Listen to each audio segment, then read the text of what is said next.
하나님 말씀을 경청하도록 하겠습니다. 오늘 주시는 하나님 말씀은 욥기 23장 10절입니다. 제가 받들어 읽어드립니다. 그러나 내가 가는 길을 그가 아시나니 그가 나를 단련하신 후에는 내가 정금같이 나오리라. 아멘.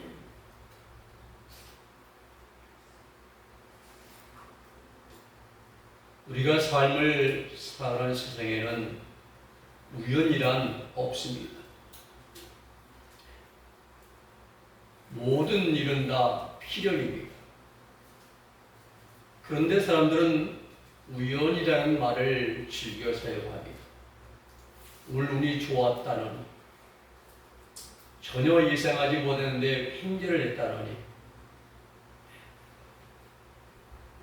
그럼에도 불구하고 우리는 내 삶의 여정이나 앞으로의 될 일에 대하여 그 어떤 것 한 가지도 우리를 예측하거나 단정할 수가 없습니다.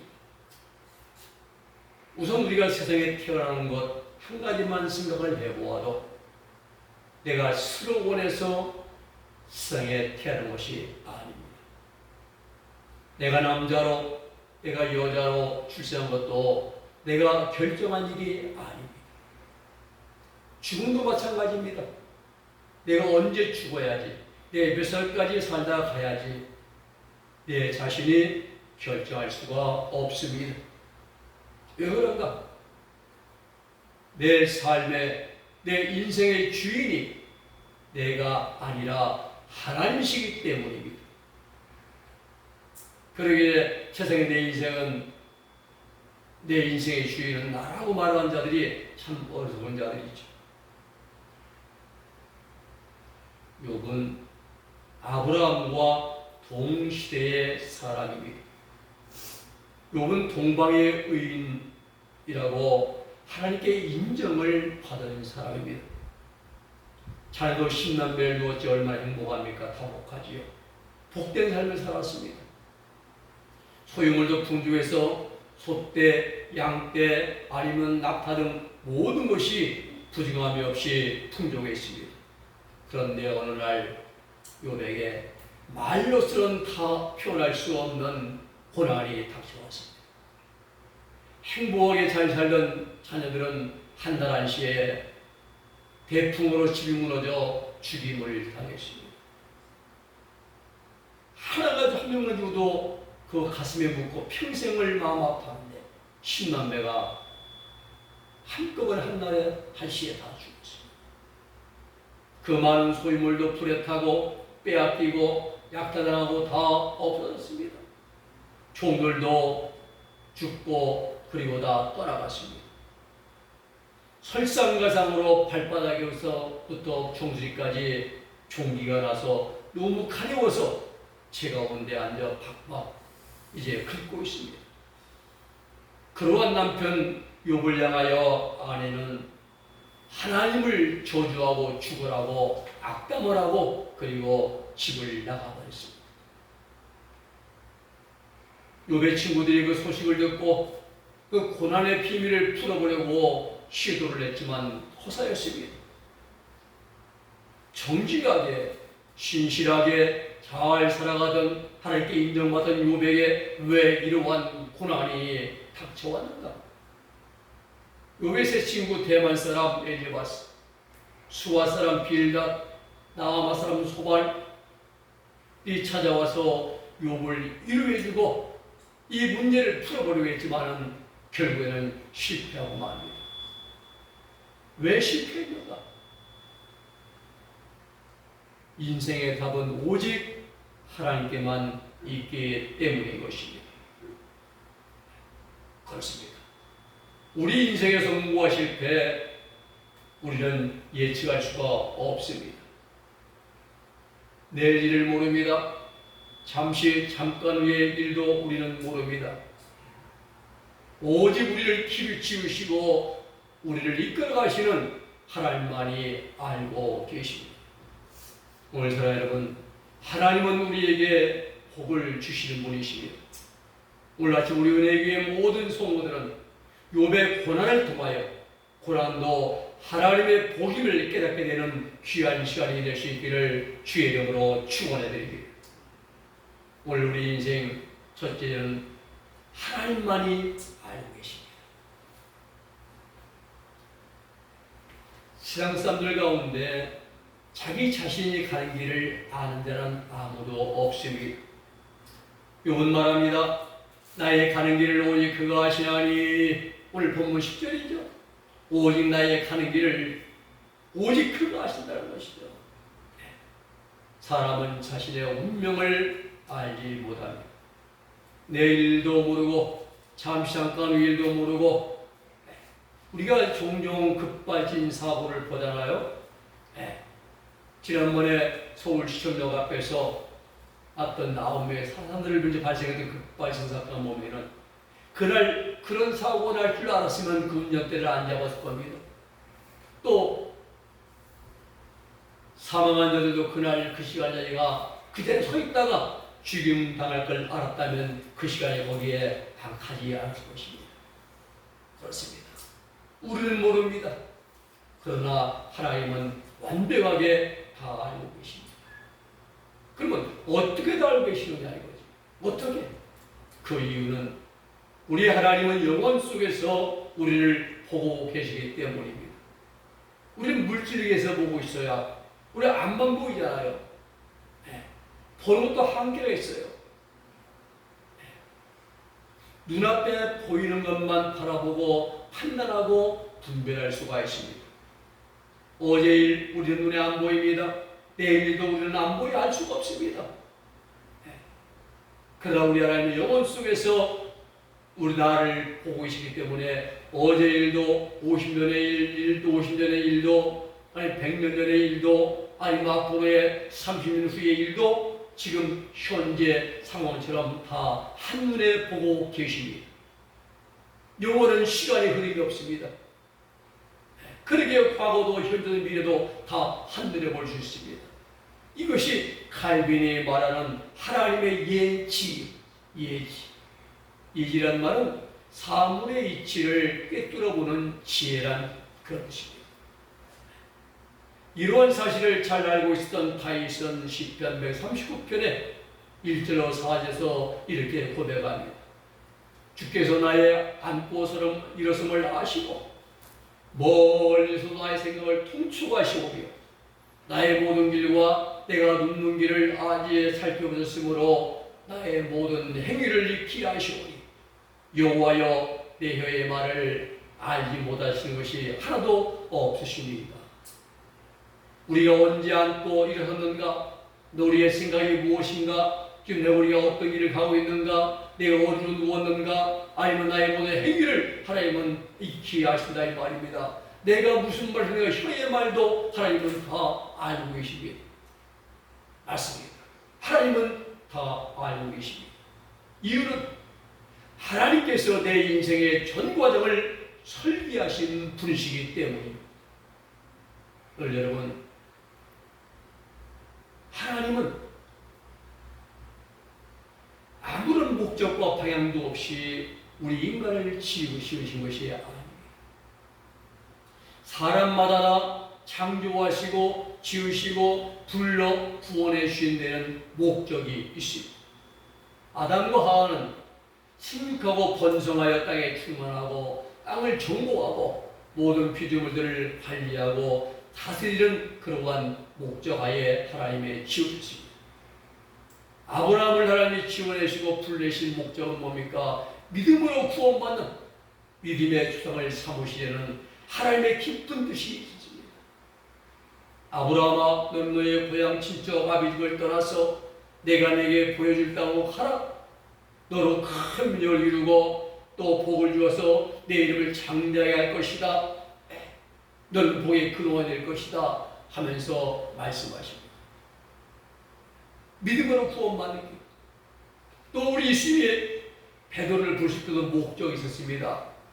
마태복음 4장 19절에 나를 따라오너라. 나를 따라오너라. 내가 너희로 사람을 낳는 어부가 되게 하리라. 부르심에는 반드시 목적이 있습니다.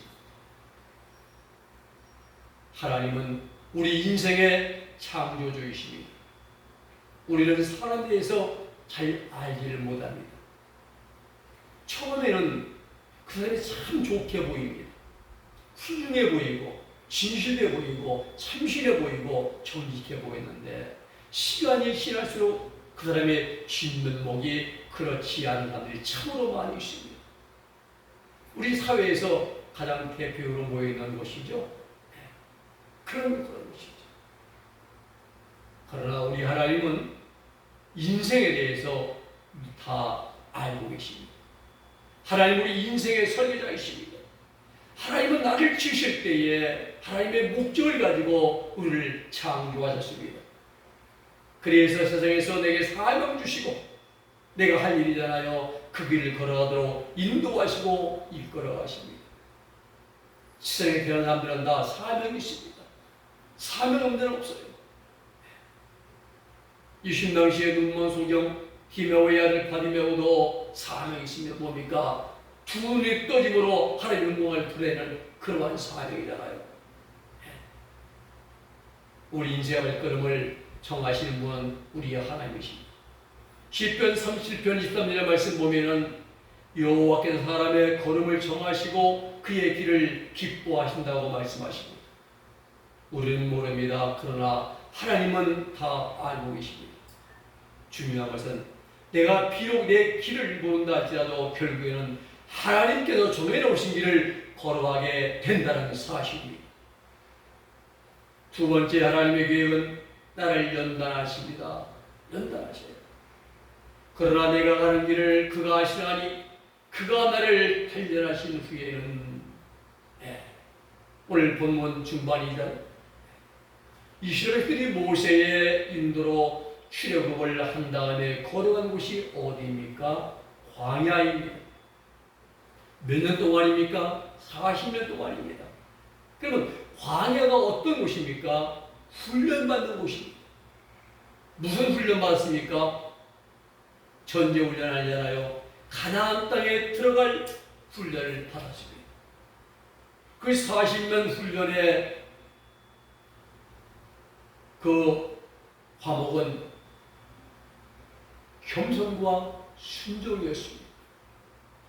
신명기 8장에 지나보면 내 하나님께서 이 40년 동안에 내게 광야길을 걷게 하신 것을 기억하라. 이런 너를 낮추시며 겸손한 사람 만드시고 너를 시험하사 내 마음이 어떠한지 명령을 지키는지 안 지키는지 순종의 사람 만드시고 겸손과 순종의 사람 만들어서 가나안 땅 천국에 들여보내시려고 그들을 40년 동안 광야에서 훈련, 연단시켰다는 사실입니다. 그렇습니다. 성도들도 이와 같이 똑같이 구원받음과 동시에 우리는 광야 연단학교에 입학하게 되는 것입니다.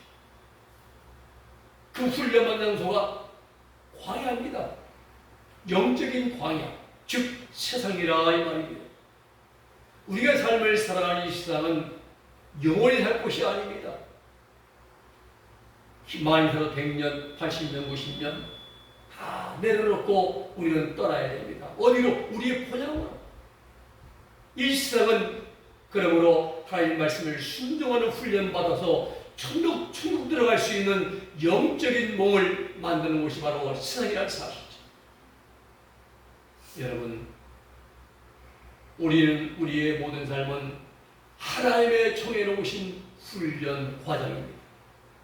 오늘 본문 10절 중반에 보면 그가 나를 단련하신 후에는 말씀하십니다. 그렇습니다. 단련은 쇠붙이를 불에 구워서 단단하게 한다는 뜻이거든요. 아무 쓸모없는 녹슨 고적덩어리를 큰 불가막 노 속에 집어넣어서 먼저 부식된 부분을 다 녹슨 물진지에 떼어내고 그 다음에 꺼내 불짓게 해갖고 햄머로 망치로 원한 부분을 때립니다.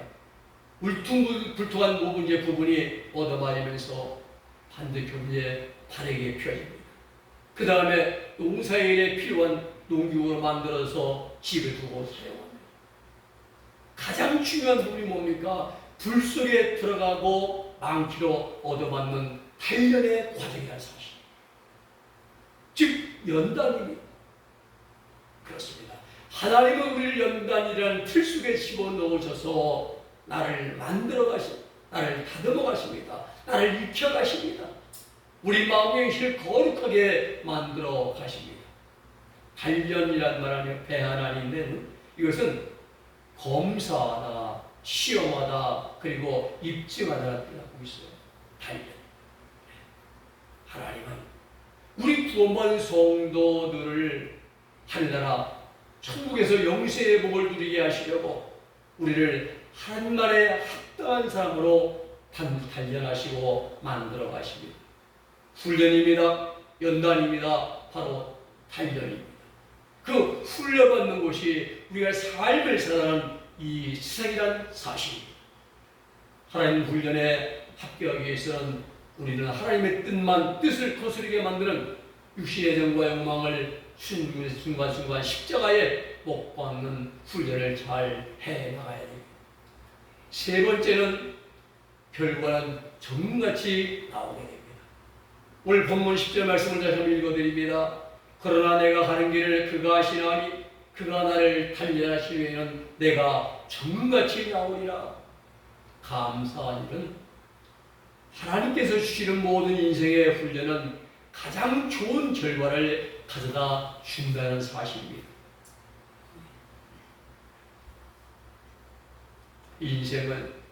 인생의 모든 훈련은 처음 시작이 있고 과정이 있고 그리고 끝이 있습니다. 아브라함은 24년간의 긴 훈련 과정을 거쳤습니다. 그래야 하나님 생명에 들어갔죠. 요셉은 17세에 영으로 팔려가서 30세까지 14년간의 연단을 받았습니다. 보디발의 집에서 말하면 이제 그 감옥에서 모세는 미디안 광야로 40세에 나와서 80세까지 40년 동안 연단을 받았습니다. 다윗도 오늘 본문의 역도 무한정 훈련만 받지 않았습니다. 우리가 바르게 할 것은 하나님이 정하신 연단 후에는 하나님의 주신 최고의 복이 주어진다는 것입니다. 그것은 연단 잘 받으면 금덩어리 떨어지는 거 아니고 뭐 집이 생기는 것이 아니라 연단을 다 받아 마친다면 기술이랑 시절 말씀처럼 하나님의 낙원에 있는 생명나무의 열매를 먹게 되는 생명의 하늘의 복을 받습니다. 아브라함이 99세에 이 복을 받았습니다. 모세가 80세에 이 복을 받았습니다. 그리고 또 베드로후서 1장 4절에 신의 성품에 참여하는 복을 받게 됩니다. 그렇습니다. 욥은 지금 말할 수 없는 고난 가운데 있습니다. 그럼에도 불구하고 욥은 미래에 대한 확실한 믿음과 확신을 갖고 있었습니다. 그가 나를 단련하시기 위해는 내가 정같이 나오리라. 지금 내가 단련받고 있는 마는데 이게 끝이 아니라 그 마지막은 정같이 나온다는 겁니다.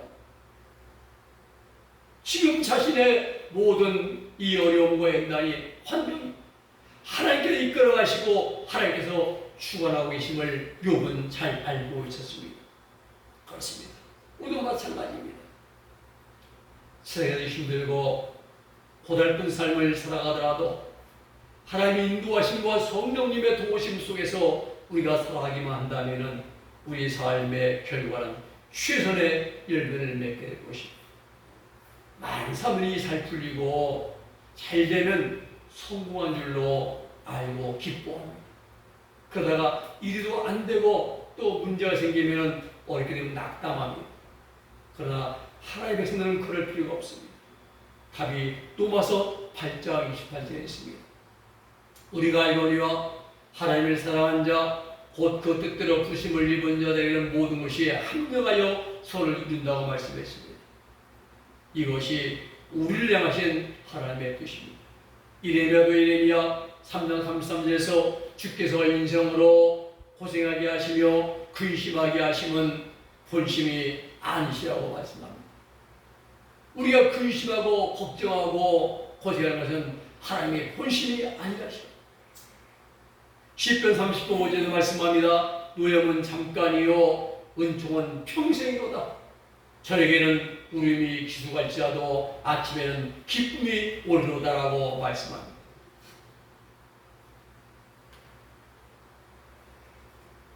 그렇습니다. 우리가 연단의 마지막에는 결과는 정같은 믿음의 사람으로 만들어지고 하나님의 생명에 들어가게 되는 복을 받게 됩니다. 말씀을 정리합니다. 장래 앞날을 알지 못하는 것이 우리 인생입니다. 내일은 난 몰라요. 하루하루 살잖아요. 네. 하나님께서 그렇게 우리를 만드셨습니다. 그러면 우리는 하루하루 성실하고 지질되고 참되고 핏된 삶을 살아가기를 힘써야 됩니다. 이것이 우리를 향하신 하나님의 뜻이기 때문입니다. 그리고 우리가 삶을 살아가는 이 세상은 하나님 나라 영원한 천국에 들어가기 위해서 우리 몸을 만드는 영적인 몸을 만드는 훈련받는 장소임을 바르게 알아야 됩니다. 이것을 모르면 세상에 빠져 육적인 삶, 정욕적인 삶에 푹 빠져 살다가 지옥의 나락으로 떨어지고 말게 됩니다. 오늘 여러분, 하나님 주신 훈련의 결과는 무조건 다 좋다는 사실입니다. 우리에게 복을 주시고 우리를 잘되게 하시고 우리를 하나님 나라 나라에 데려가시려는 하나님의 복 주심의 과정이 바로 훈련 속에 숨겨져 있습니다. 우리도 욕과 같은 믿음, 욕과 같은 신앙으로 오직 하나님만 바라보고 하나님 손에 이끌림 받아 단련받고 정 같은 그런 믿음의 사람으로 만들어져서 하나님 나라에 들어갈 수 있는 생명의 복을 들어갈 수 있는 생명의 복을 받는 우리 모두가 될 수 있기를 예수님의 이름으로 부탁을 드립니다. 기도하겠습니다. 거룩하신 아버지 하나님 감사합니다. 오늘 하나님 우리에게 주시는 단련 연단 하나님 우리를 이제 불순물나 빼어내고 정 같은 사람을 만들어서 하나님 들여보내시려고 하는 하나님의 그 놀라운 계획이 연단 속에 있음을 알게 하심을 감사를 드립니다.